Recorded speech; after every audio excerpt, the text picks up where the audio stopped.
Осуждены болгарские шпионы ФСБ. Метро с организатором большого террора. Нарисуй мне солнышко, сестра. Вы смотрите новости с еженедельного митинга у посольства России в Лиссабоне.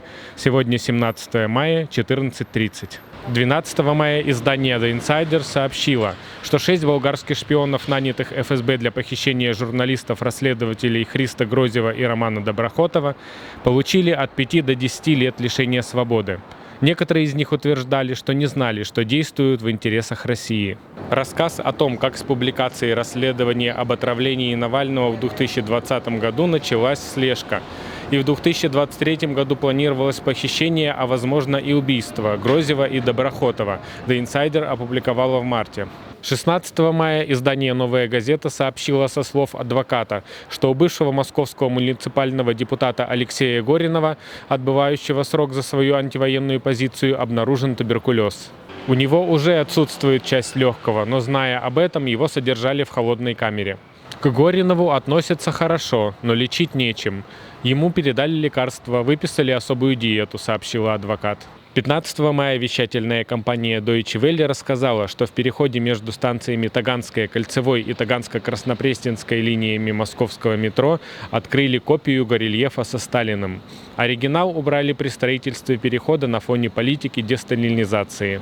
Почитайте материал BBC к 80-й годовщине Большого террора о периоде 1937-1938 годов, известном как Ежовщина, который следовало бы называть Сталинщина. Тогда НКВД арестовал 1,5 миллиона человек, из которых 1,3 миллиона были осуждены, 680 тысяч расстреляны и 115 тысяч умерли под пытками.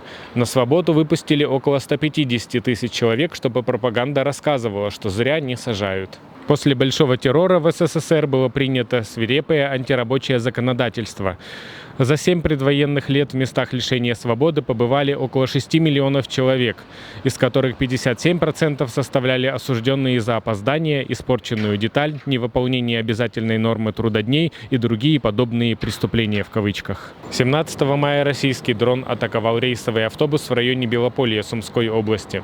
Сумская военная администрация сообщила о 9 погибших и 4 раненых. У нас новое, очень трогательное видео «Руси рассвет» в разделе «Make Art Not War» на нашем YouTube-канале. Стихотворение называется «Нарисуй мне солнышко, сестра». Сборник ее антивоенных стихов помогает собирать средства на портативные электростанции для больниц и школ Украины на онлайн-выставке «Нет войне». 2 первые партии уже в Запорожье и в Сумах. Собираются средства на 3-ю, так как потребность в независимых источниках питания сохраняется. Вы умеете делать шорты или переводить субтитры? Приходите к нам помогать. У нас есть несколько часов лекций и конференций с очень интересным контентом, который мы не успеваем обработать. Пруфы и ссылки в описании. Подписывайтесь и помогайте.